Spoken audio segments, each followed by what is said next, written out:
আমরা আজকে আপনাদের সামনে উপস্থিত হয়েছি বর্তমান বিশ্বের ইরান এবং ইসরায়েলের যে চলমান উত্তেজনাকর পরিস্থিতি, সেই চলমান উত্তেজনাকর পরিস্থিতি নিয়ে একটি সামারি এবং সেখান থেকে আমাদের শিক্ষা বা আমাদের করণীয় এই বিষয়ে সংক্ষিপ্ত কিন্তু গুরুত্বপূর্ণ একটি আলোচনা আপনাদের সামনে তুলে ধরার চেষ্টা করব ইনশাআল্লাহ।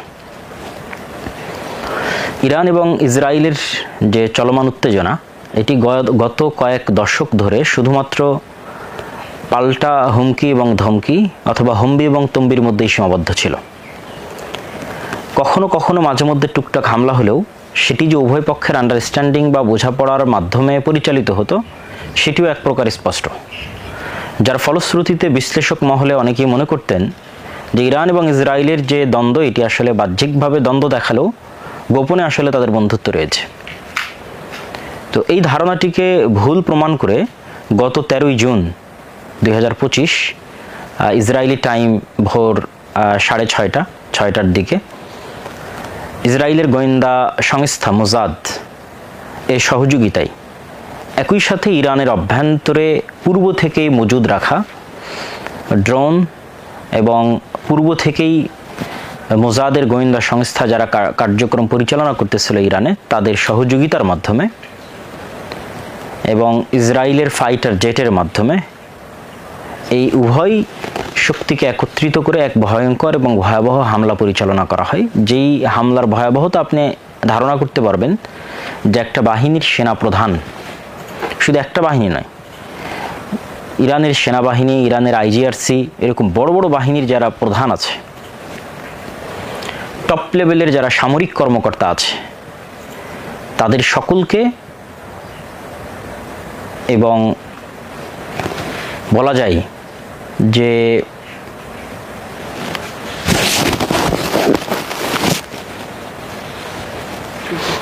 তাদের সকলকে দুনিয়া থেকে বিদায় করে দেওয়া হয়েছে। তো এই হামলার পাল্টা উত্তরে প্রথম দিকে অবশ্যই কোনো না কোনো মাধ্যমে ইরানের যে ডিফেন্স সিস্টেম ছিল, এয়ার ডিফেন্স সিস্টেম, সেটিকে অবশ্যই অকেজো করা হয়েছিল এবং যার ফলশ্রুতিতে এতটি সফল হামলা তারা পরিচালনা করতে সক্ষম হয়েছে। পরবর্তীতে ইরানও তার পাল্টা হামলা করা শুরু করে। ইরান ড্রোনের মাধ্যমে হামলা শুরু করে, পরবর্তীতে ধীরে ধীরে মিসাইল, হাইপারসনিক মিসাইল, দূরপাল্লার ক্ষেপণাস্ত্র এবং ইসরায়েলের তেল আবিব, হাইফা ইত্যাদি নগরীতে হামলা করার মাধ্যমে ইরানও তার পাল্টা যে আক্রমণ সেটা অব্যাহত রেখেছে।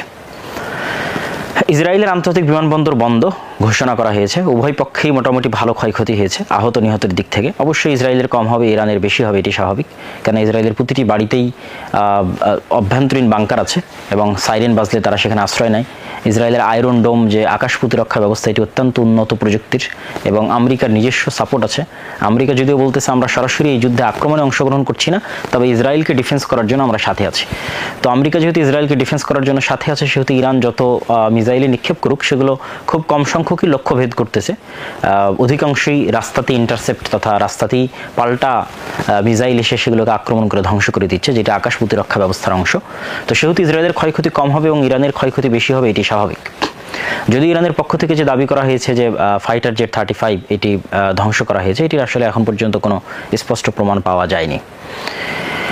ইরান হয়তো সামনে হরমুজ প্রণালী বন্ধ ঘোষণা করতে পারে। আপনারা ম্যাপে দেখলে দেখবেন যেটি পারস্য উপসাগর, ওমান সাগর এবং আরব সাগরের মধ্যে যে কানেকশন এবং মধ্যপ্রাচ্যের যতগুলো বড় বড় দেশ আছে তাদের তেল সহ বিভিন্ন কিছু আমদানি এবং রপ্তানির যে মূল লাইন, সেই হরমুজ প্রণালী, সেটি যদি ইরান বন্ধ ঘোষণা করে তাহলে এই যুদ্ধটা আরও ব্যাপক আকার ধারণ করবে এবং অনেকেই ধারণা করতেছে যে এই যুদ্ধ হয়তো অতি সত্বর বা অতি সহজেই থামার নয়, বরং একটা ফুল স্কেলের তৃতীয় বিশ্বযুদ্ধ রূপ নিতে পারে। আল্লাহু আলাম, আল্লাহ সুবহানাহু ওয়া তাআলা ভালো জানে। আমরা যদি বর্তমান পরিস্থিতিটা একটু বুঝতে চাই, প্রেক্ষাপটটা বুঝতে চাই, তাহলে আমাদের কিছু জানা থাকা দরকার। যেহেতু এখানে অধিকাংশ বিশ্বের মুসলমানের হচ্ছে সুন্নি মুসলমান, আর ইরান একটি শিয়া অধ্যুষিত রাষ্ট্র, আবার ইসরায়েল হচ্ছে একটি ইহুদি কেন্দ্রিক একটা রাষ্ট্র, সেহেতু এই জায়গায় আসলে মুসলমানদের ভূমিকা কি হবে, বিশেষ করে সুন্নি মুসলমানদের, তারা অনেকেই হতবিহ্বল বা হয়তো চিন্তা করতে পারতেছে না বা ধারণা করতে পারতেছে না সে খুশি হবে না আনন্দিত হবে না দুঃখিত হবে না কষ্ট পাবে, কাকে সাপোর্ট দিবে, এইরকম একটা দ্বিধাদ্বন্দ্বের মধ্যে আছে। ফলত প্রেক্ষাপটটা আমাদের জানা দরকার। প্রেক্ষাপটটা তুলে ধরার জন্য আমি আপনাদের সামনে এতটুকু বলতে পারি যে ইরান এবং ইসরায়েলের মধ্যে অনেক বিষয়ে মিল আছে। সেই মিলটা হচ্ছে ইরান যেমন একটি ধর্মভিত্তিক রাষ্ট্র, শিয়া ধর্মভিত্তিক, ইসরায়েলও ঠিক একটি ধর্মভিত্তিক রাষ্ট্র, ইহুদি ধর্মভিত্তিক। তৃতীয় যেটি মিল সেটি হচ্ছে ইরানের যেমন মধ্যপ্রাচ্য কেন্দ্রিক উচ্চাশা এবং উচ্চাকাঙ্ক্ষা আছে রাজনৈতিক আধিপত্যের, ঠিক তেমনি ইসরায়েলেরও পুরো মধ্যপ্রাচ্যে দাদাগিরি করার তার লালিত স্বপ্ন আছে, সে গ্রেটার ইসরায়েল বানাতে চায়। তাহলে দুইজনের লক্ষ্য উদ্দেশ্য সেম, দুইজনই মধ্যপ্রাচ্যের সবচেয়ে শক্তিশালী প্রভাবশালী পাওয়ারে পরিণত হতে চায়, যেটাকে আপনারা পাওয়ার ডাইনামিক্স বলতে পারেন। এবং উভয়ই যে আসলে মধ্যপ্রাচ্যের পাওয়ারে নিজেদের সর্বোচ্চ স্থানে রাখতে চায় এটির অনেকগুলো প্রমাণও আছে। যেমন ইরান অসংখ্য সুন্নি রাষ্ট্রে প্রক্সি যুদ্ধ পরিচালনা করেছে, এগুলো ধারণাপ্রসূত কোনো কথা নয়, বাস্তব সত্য। যেমন সিরিয়ার বাশার আল আসাদকে টিকিয়ে রাখার জন্য কাসেম সোলাইমানি সহ অসংখ্য শিয়া যারা মিলিশিয়া গ্রুপ আছে তাদের ব্যাপক অবদান আছে, এবং তাদের হাতে বর্তমান সিরিয়ার যারা অধিকাংশ মুসলমান, সুন্নি মুসলমান, তাদের রক্তে তাদের হাত রঞ্জিত। এইটা কোনো কাল্পনিক কথা নয়, এটা একটা সত্য, ঐতিহাসিক বাস্তব সত্য ঘটনা। তো বাশার আল আসাদের পরাজয় ছিল মূলত ইরানের মধ্যপ্রাচ্যে তার যে শক্তিশালী হওয়ার যে উচ্চাভিলাষ, সে উচ্চাভিলাষের একটি পতন। ঠিক হিজবুল্লাহর মাধ্যমে প্রক্সি ওয়ার, হুথিদের মাধ্যমে প্রক্সি ওয়ার, এগুলো প্রত্যেকটাই ইরানের যে মিলিশিয়া গ্রুপগুলো, এগুলো ছিল ইরানের নিজস্ব রাজনৈতিক আধিপত্য বিস্তারের একটি ধ্যান এবং ধারণা বা চিন্তা বা চেষ্টা। ঠিক ইসরায়েলও চায় যে সে মধ্যপ্রাচ্যের সবচেয়ে শক্তিশালী পাওয়ারফুল কান্ট্রি হবে, যেটা আমরা দেখি যে ইসরায়েল তার কোনো শত্রু যদি, এটা শুধু ইসরায়েল না, ইসরায়েল এবং আমেরিকার যে নিজস্ব ওয়ার্ল্ড অর্ডার আছে, সেই নিজস্ব ওয়ার্ল্ড অর্ডার বিশ্ব ব্যবস্থা, এই বিশ্ব ব্যবস্থায় যদি তারা কাউকে শত্রু বা তাদের চাইতে কাউকে শক্তিশালী, তাদের জ্ঞান এবং প্রযুক্তি কারো কাছে চলে যাচ্ছে, এরকম যদি কোনো ধ্যান ধারণা বা সন্দেহ তাদের অন্তরে তৈরি হয়, তাহলে তারা আসলে দেখে না কে শিয়া, কে সুন্নি, কে খ্রিস্টান। তাদের ওয়ার্ল্ড অর্ডারের জন্য যেই হুমকি হবে তারা তাকে টার্গেট করবে। এবং এটার সবচেয়ে জ্বলন্ত উদাহরণ আপনাদের সামনে আছে সোভিয়েত ইউনিয়ন। সোভিয়েত ইউনিয়ন যখন আফগানিস্তান দখল করে নিল, তখন এই আমেরিকাই তালেবানদের, আল কায়দাদের, পাকিস্তানের, তাদেরকে অস্ত্র দিয়ে সহযোগিতা করে তাদেরকে সোভিয়েত ইউনিয়নের বিরুদ্ধে যুদ্ধে সহযোগিতা করলো। পরবর্তীতে মুজাহিদেরা যুদ্ধে বিজয় লাভ করে যখন অস্থিতিশীল অবস্থা থেকে একটি স্থিতিশীল অবস্থায় চলে গেল দেশ, ইমারাত ইসলামিয়ার মাধ্যমে, যেটা আমেরিকা কল্পনা করেনি যে এত দ্রুত একটা দেশ অস্থিতিশীল থেকে স্থিতিশীল হবে। তো স্থিতিশীল অবস্থায় চলে গিয়ে যখন আবার ইসলামী শক্তির উত্থান ঘটতে লাগলো আফগানিস্তানে, তখন সেটাকেও তারা তাদের ওয়ার্ল্ড অর্ডারের জন্য থ্রেট মনে করলো, এবং তাদেরই লালিত পালিত, তাদের অর্থ, তাদের অস্ত্র দিয়ে লালিত পালিত মুজাহিদদের বিরুদ্ধে তারাই আবার আক্রমণ শুরু করলো। তাহলে এখানে এই আফগানিস্তানে আপনি প্রমাণ পাচ্ছেন যে আসলে আমেরিকা বা ইসরায়েল দেখে না যে কে খ্রিস্টান, কে ইহুদি, কে শিয়া, এটা দেখে না। তার ওয়ার্ল্ড অর্ডারের জন্য যে থ্রেট, তাকে তারা পৃথিবীর অস্তিত্ব থেকে মুছে দেবে। ঠিক ইরাকের ক্ষেত্রে দেখেন, ইরাকে বলা যায় 2001 সালে যে হামলা, 2003 সালে যে হামলা ইরাকে চালানো হয়, আর আফগানিস্তানে চালানো হয় 2001-এ, আর 2003-এ হচ্ছে ইরাকে। তো এই সাদ্দাম হোসেনের সাথেই কিন্তু 80-র দশকে, 1980 থেকে 1988 সাল পর্যন্ত সাদ্দাম হোসেনের সাথে বর্তমান ইরানের যুদ্ধ চলেছে প্রায় 10 বছর। এবং সেই শত্রুতার কারণে, তথা ইরাক এবং ইরানের ধর্মীয় শত্রুতা অথবা আরব এবং পারস্য জাতীয়তাবাদের শত্রুতার কারণে আমেরিকা যখন ইরাকের উপর আক্রমণ চালায়, তখন কিন্তু ইরান প্রত্যক্ষ এবং পরোক্ষ সহযোগিতা করেছে, সে কিন্তু আক্রমণে বাধা দেয়নি। এবং আমরা দেখেছি আমাদের চোখের সামনে ঈদুল আজহার দিন সাদ্দাম হোসেনকে ফাঁসি দিয়ে হত্যা করা হয়েছে। ঠিক তেমনি লিবিয়া তার যে তেল শোধনাগারগুলো ছিল, সেগুলোতে অযাচিত হস্তক্ষেপ বা স্বাধীন তেল উত্তোলনের সুযোগ যে আমেরিকার ওয়ার্ল্ড অর্ডার আছে তাদেরকে দিচ্ছিল না, ফলত তাকেও রাস্তা থেকে সরানো জরুরি ছিল। এবং 2011-তে যখন লিবিয়ার গৃহযুদ্ধ শুরু হলো, তার ফলশ্রুতিতে মুআম্মার আল গাদ্দাফি কিন্তু দুনিয়া থেকে বিদায় নিয়েছে। এখন সিরিয়া বলেন, লিবিয়া বলেন, ইরাকের বলেন, এই বিশাল ভূখণ্ডের তেলের খনি এখন পাশ্চাত্য প্রভুদের জন্য এক প্রকার উন্মুক্ত। এবং ইউরোপের যে রাশিয়ার উপর যে নির্ভরশীলতা, সেটি কমানোর জন্য রাশিয়া এবং ইউক্রেন যুদ্ধটাও কিন্তু প্রমাণ করে যে আসলে কে কোন ধর্মের সেটি বিষয় নয়, আমার আধিপত্যের জন্য যে শত্রু, আমি তার সাথে শত্রুতা করব। এই কারণে রাশিয়াকে ইউক্রেন যুদ্ধে ব্যস্ত রাখা আছে, যেন সেখানেই রাশিয়া তার শক্তিকে ক্ষয় করে ফেলে, তার শক্তিকে শেষ করে ফেলে। এবং রাশিয়া অলরেডি তার শক্তি কিন্তু ইউক্রেন যুদ্ধের পিছনে ক্ষয় হয়ে যাচ্ছে।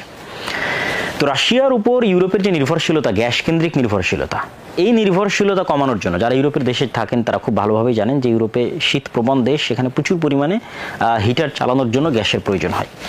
তো সেই গ্যাসের নির্ভরশীলতা ইউরোপের উপর কমানোর জন্য যদি কাতার বা এই ধরনের দেশ থেকে গ্যাস নিয়ে যেতে হয়, তাহলে আপনাকে সিরিয়া এবং তুরস্কের মধ্যে দিয়ে পাইপ লাইন তৈরি করে নিয়ে যেতে হবে। সেই পাইপ লাইনটা সিরিয়ায় আমেরিকার পক্ষের সরকার তৈরি না হওয়া পর্যন্ত কিন্তু সেটি নিয়ে যাওয়া সম্ভব ছিল না। দেখা যাচ্ছে এই পাইপলাইন নিয়ে যেতে যদি তুরস্ক বাধা তৈরি করে, তাহলে ইরানের পরবর্তী টার্গেটে তুরস্ক পরিণত হবে, তথা ইরানের পরবর্তী যাকে ধরা হবে সে হচ্ছে তুরস্ক। তো সম্মানিত উপস্থিতি, আমি যেটি বোঝাতে চাচ্ছিলাম সেটি হচ্ছে এখানে ইরান এবং ইসরায়েলের মধ্যে যে যুদ্ধটা চলতেছে এটি আসলে কিসের যুদ্ধ? এটি পাওয়ার ডাইনামিক্স। এটি এরকম না যে হ্যাঁ শিয়া সুন্নিদের খুব ভালোবাসে ইরান, এই জন্য সে ইসরায়েলের প্রতি আক্রমণ করতেছে, সে মসজিদ আকসা মুক্ত করতে চায় এই জন্য ইসরায়েলের প্রতি আক্রমণ করতেছে, সে গাজাকে মুক্ত করতে চায় এই জন্য ইসরায়েলের প্রতি আক্রমণ করতেছে, এরকম না। বিষয়টা এরকম নয়। এরকম হলে যখন গাজার মানুষ ক্ষুধার্ত ছিল, ঠিক আছে, তাদের কাছে খাবার যাচ্ছিল না, পরাজিত ছিল, হামাসের বাঁচার কোনো রাস্তা ছিল না, তখনই যুদ্ধ শুরু হয়ে যেত, কিন্তু তখন হয়নি। ঠিক ইসরায়েলও যে সৌদি, কুয়েত, কাতার, বাহরাইন তাদেরকে রক্ষা করবে এই জন্য সে ইরানকে ধ্বংস করতেছে, ইরানের পরমাণু অস্ত্রের যেন মালিক না হয় এই নিয়াতে সে চেষ্টা করতেছে, এটিও কিন্তু না। তারা আসলে দুইজনই মধ্যপ্রাচ্যের প্রভু হতে চায়, একজন ইহুদি ধর্মকেন্দ্রিক এবং আরেকজন শিয়া ধর্মকেন্দ্রিক, এবং দুইজনই মধ্যপ্রাচ্যে অবস্থিত অন্য দেশগুলোকে শত্রু জ্ঞান করে। আমি জানি না মধ্যপ্রাচ্যের অন্য দেশেরা এই নলেজটুকু তারা রাখে কিনা যে আসলে ইসরায়েলও তাদেরকে শত্রু জ্ঞান করে এবং ইরানও তাদেরকে শত্রু জ্ঞান করে। এখানে যেই আসলে টিকে যাবে সে পরবর্তীতে এই পুরো মধ্যপ্রাচ্যে আধিপত্য বিস্তার করবে। তো মধ্যপ্রাচ্যে আধিপত্য বিস্তারের একটা ধর্মভিত্তিক রাজনৈতিক দ্বন্দ্ব হচ্ছে ইরান এবং ইসরায়েলের এই দ্বন্দ্ব। এবং ইরান এবং ইসরায়েলের এই দ্বন্দ্বে আমাদের যেটি সবচেয়ে বেশি শিক্ষার আছে সেটা হচ্ছে, দেখেন ইরানকে বারবার ডোনাল্ড ট্রাম্পের যে টুইট, আপনারা এক্স, এখন তো টুইটার না, এক্স প্ল্যাটফর্মে গিয়ে যদি আপনারা ডোনাল্ড ট্রাম্পের লাস্ট 4-5টা পোস্ট দেখেন, তাহলে সেখানে তিনি স্পষ্টভাবে একজন প্রেসিডেন্ট পদের জায়গা থেকে স্পষ্টভাবে থ্রেটমূলক বাক্য উচ্চারণ করে তিনি বলছেন যে আমি বারবার ইরানকে বলেছি যে তোমরা একটা পারমাণবিক চুক্তি করো, ঠিক আছে, আমাদের সাথে নেগোসিয়েশনে আসো, নাহলে 60 দিনের সময় 61 দিন থেকে তোমাদের খবর আছে, অমুক আছে তুমুক আছে, আমেরিকা বিশাল অস্ত্রের অধিকারী, ধ্বংস করে দিবে, শেষ করে দিবে, অসংখ্য, মানে সব ভয়াবহ রকমের সব থ্রেট। তাহলে সারমর্ম কথা কি, ইরানের যে পারমাণবিক যে প্রযুক্তি অর্জনের যে অভিলাষ সেটি যেন পূরণ না হয়। ইরাকের সাদ্দাম হোসেনও কিন্তু সে অভিলাষ করেছিল, তাকে কিন্তু ধ্বংস করে দেওয়া হয়েছে। তাহলে বিষয়টা কি বোঝাচ্ছে যে বর্তমান পৃথিবীতে কিন্তু প্রযুক্তির যুদ্ধ চলতেছে, জ্ঞানের যুদ্ধ চলতেছে, যে আপনি পারমাণবিক বম কিভাবে বানায় এই জ্ঞান এবং এই প্রযুক্তিটা আপনি অর্জন করবেন এটা পৃথিবীর কেউ সহ্য করতেছে না। সে আপনি ইহুদি হন, খ্রিস্টান হন, বৌদ্ধ হন, সেটা পরের বিষয়, কিন্তু আপনি যেন এই জ্ঞান না পান।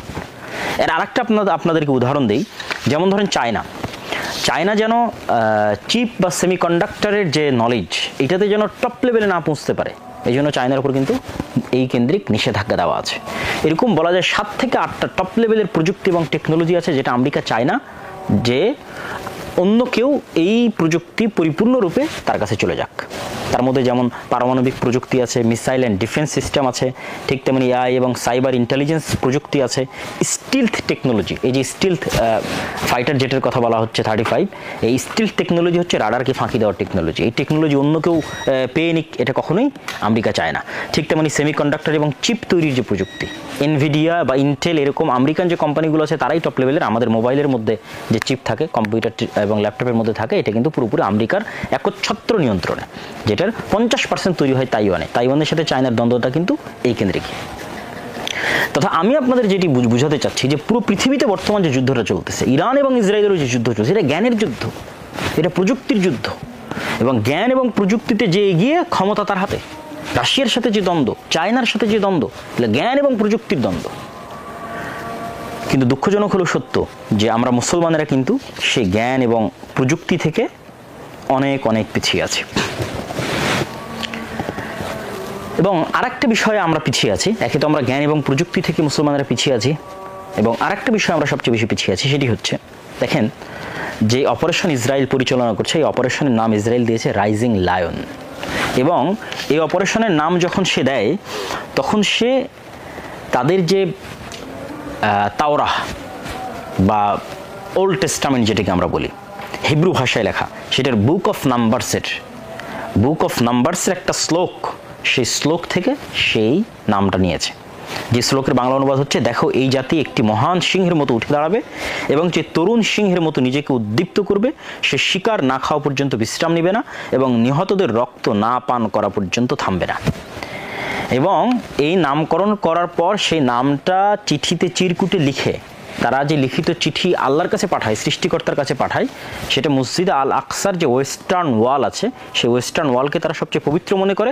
সেই ওয়েস্টার্ন ওয়ালে এই লিখিত চিরকুট লিখে বেঞ্জামিন নেতানিয়াহু চিরকুট নিক্ষেপ করে ফেলে সেই ছবিটা সেই সংবাদ মাধ্যমে প্রকাশ করেছে এবং তারপরে সেই অভিযান শুরু করেছে। তাহলে তাদের অভিযানের সাথে তাদের ধর্ম এবং ধর্মগ্রন্থের কি গভীর সম্পর্ক আছে সেটি কিন্তু আমরা চিন্তা তো আনি না। ঠিক গাজার বিরুদ্ধে যে অভিযানটা তারা পরিচালনা করেছিল, গাজার বিরুদ্ধে অভিযানও তারা যে নাম রেখেছিল গাজার বিরুদ্ধে অভিযান পরিচালনায়, আমালেক, সেটিও 2023 সালের 28 অক্টোবর এক বিবৃতিতে নেতানিয়াহু বাইবেলের বুক অফ ডিউটেরনমি সেখান থেকে উদ্ধৃত করে আমালেক, যেটা আমরা ওই যে আমালেকা গোত্রের বিরুদ্ধে মুসা আলাইহিস সালাতু ওয়াস সালাম বা ইউশা বিন নূনের যে যুদ্ধের বর্ণনা আল্লাহ সুবহানাহু ওয়া তাআলা কোরআনে উল্লেখ করেছেন, সেই যুদ্ধের স্মৃতিচারণে তারা কল্পনা করতেছে যে হামাস বা গাজাকে তারা সম্পূর্ণরূপে নির্মূল করে দিবে, ঠিক যেভাবে আমালেকাদের ওই সময় ইউশা বিন নূন এবং মুসা আলাইহিস সালাতু ওয়াস সালাম বনী ইসরাইল যেভাবে নির্মূল করেছিল।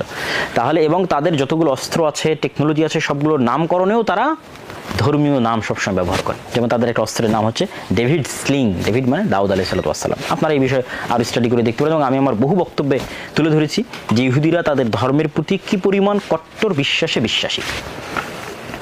এখান থেকে আমাদের যেটা শিক্ষণীয় সেটি আমি আমার বহু বক্তব্যে বলেছি যে যেখানে ইহুদিরা তাদের নিজের দিনের উপর কঠোরভাবে বিশ্বাসী হয়ে তারা তাদের সকল কিছু পরিচালনা করতেছে এবং পৃথিবীর কারো কেয়ার বা পরোয়া করতেছে না, তার দিনের উপর বিশ্বাসী থাকার ক্ষেত্রে এবং তার দিনকে রক্ষা করার ক্ষেত্রে, তার দেশকে রক্ষা করার ক্ষেত্রে কাউকে পরোয়া করতেছে না।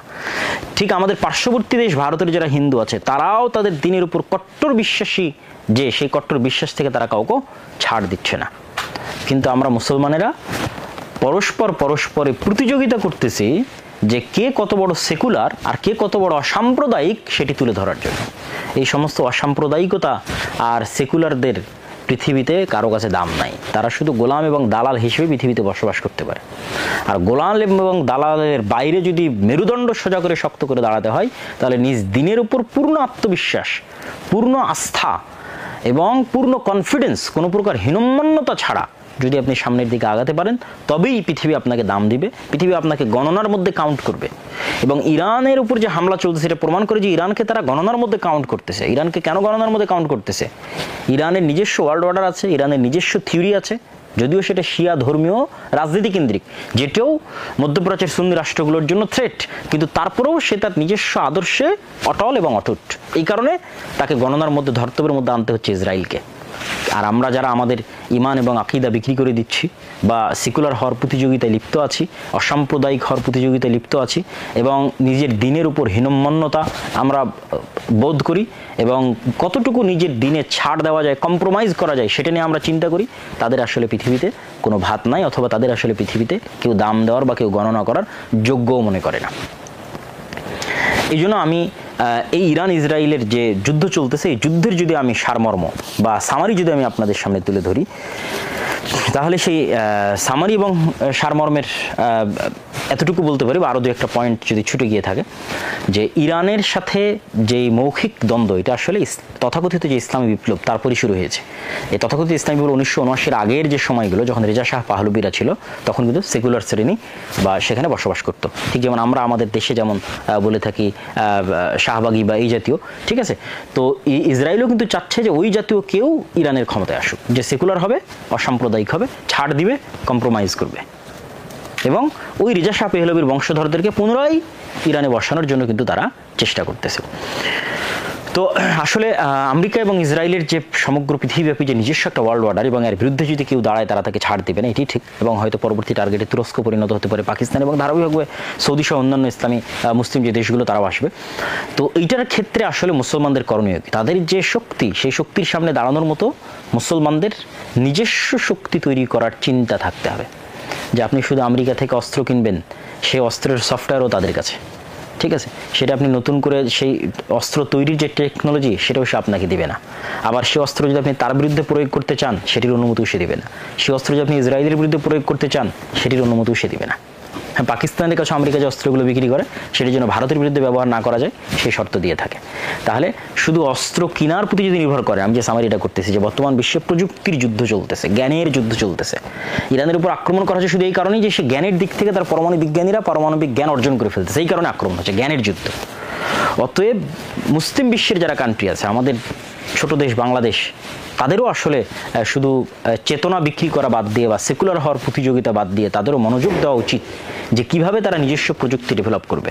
বর্তমান যে 5th জেনারেশনের যে যুদ্ধগুলো পরিচালিত বা 4th এবং 5th জেনারেশনের যে যুদ্ধগুলো পরিচালিত হচ্ছে, এই যুদ্ধগুলোতে ড্রোনের ভূমিকা, এয়ার ডিফেন্স সিস্টেমের ভূমিকা, ঠিক আছে, এবং সাইবার অ্যাটাকের ভূমিকা, এগুলো তো আপনারা ভারত পাকিস্তান এবং বর্তমান ইরান ইসরায়েল যুদ্ধে যারা মোটামুটি অবজার্ভ করেছেন তারা খুব ভালোভাবে জানেন। এই প্রত্যেকটা সেক্টরে বাংলাদেশ পিছিয়ে আছে।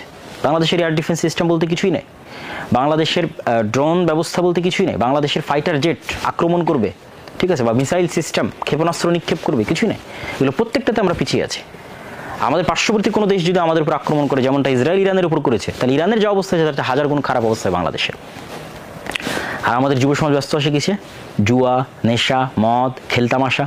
আর ইসরায়েলের ইহুদিরা কিসে ব্যস্ত আছে? জ্ঞান, গবেষণা, ঠিক আছে, নতুন নতুন প্রযুক্তি, জীবন দেওয়া। প্রত্যেকটা ইসরায়েলের নাগরিকের জন্য যুদ্ধের ট্রেনিং নেওয়া জরুরি, ফরজ। সবাইকে 2 বছরের জন্য যুদ্ধের ট্রেনিং নিতে হয়, তারপরে তারা নিজ নিজ কাজে ব্যস্ত থাকে, যুদ্ধ শুরু হলে আবার তাদের অ্যাক্টিভ হতে হয়, ঠিক আছে। এটাই তাদের জীবনের লক্ষ্য এবং উদ্দেশ্য। আর আমাদের জীবনের কোনো লক্ষ্য নেই, কোনো উদ্দেশ্য না। তো আমাদের নবী মুহাম্মদ সাল্লাল্লাহু আলাইহি ওয়াসাল্লাম আমাদের জন্য জীবনের লক্ষ্য এবং উদ্দেশ্য দিয়ে গেছেন, কিন্তু আমরা লক্ষ্যহীন উদ্ভ্রান্তের মতো ঘুরে বেড়াচ্ছি এবং তথা কোনো প্রকার প্রোডাক্টিভিটি ছাড়া শুধু গীবত করা, মারামারি করা, গন্ডগোল করা, কোনো প্রোডাক্টিভ কাজ নাই, কোনো গঠনমূলক কাজ নাই, ঠিক আছে। ফেসবুক, ইউটিউব, টুইটারে সময় নষ্ট করা, কোনো লাইফস্টাইলের কোনো টাইম ম্যানেজমেন্ট নাই যে আমার লাইফস্টাইল কীভাবে হবে, স্বাস্থ্যের প্রতি কোনো খোঁজ নাই যে আমি স্বাস্থ্য ঠিক রাখবো, সময়কে কাজে লাগাবো, টাইমকে ঠিকভাবে কাজে লাগাবো, কিছুই নাই।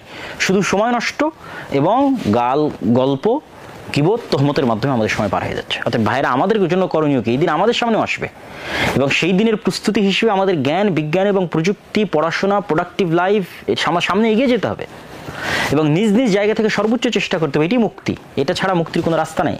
হ্যাঁ, আমরা হয়তো শক্তি দিয়ে তাদের সাথে পারবো না, কিন্তু শক্তির বিষয়ে আল্লাহ সুবহানাহু ওয়া তাআলা, যেটা বলে আমি আমার বক্তব্য শেষ করব, শক্তির বিষয়ে আল্লাহ সুবহানাহু ওয়া তাআলা বলেছেন, ফাআম্মা আদুন ফাস্তাকবারু ফিল আরজ বিগাইরিল হাক্কি ওয়া ক্বালু মান আশাদ্দু মিন্না কুওয়া।